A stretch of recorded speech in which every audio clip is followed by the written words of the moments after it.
পুজো পুজো গন্ধ, কিন্তু তার মধ্যেই যেন বিষাদের সুর। বঙ্গোপসাগরে ঘূর্ণাবর্ত নিম্নচাপে পরিণত হওয়ার ফলে বৃষ্টি অব্যাহত থাকবে পুজোতেও। নিম্নচাপের কারণে রাজ্যের বেশিরভাগ জেলায় হালকা থেকে মাঝারি বৃষ্টির সম্ভাবনা রয়েছে। পাশাপাশি কয়েকটি জেলায় ভারী বৃষ্টির সতর্কতা জারি হয়েছে।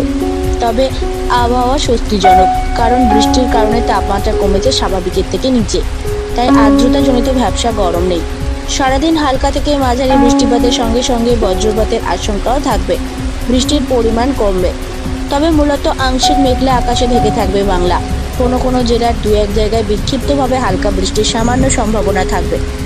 সামান্য বাড়তে পারে তাপমাত্রা, বাতাসে জলীয় বাষ্প থাকায় অস্বস্তি বাড়তে পারে। বৃষ্টির সম্ভাবনা রয়েছে দক্ষিণবঙ্গের 24 পরগনা ও মুর্শিদাবাদ জেলায়। রবিবারের পর আবহাওয়ার বদল আসবে বলে জানিয়েছে হাওয়া অফিস।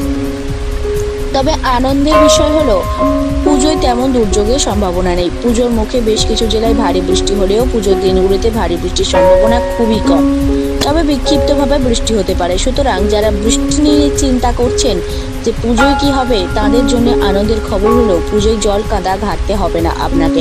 প্যান্ডেল হপিং করতে পারবেন ছাতা ছাড়াই।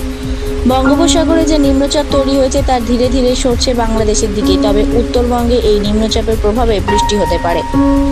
মূলত দার্জিলিং, কালিম্পং এবং কার্শিয়াংয়ে বৃষ্টির সম্ভাবনা রয়েছে। দক্ষিণবঙ্গের উপকূলবর্তী এলাকায় বৃষ্টি হলেও তাদের পরিমাণ কম থাকবে বলে জানিয়েছে আবহাওয়া অফিস।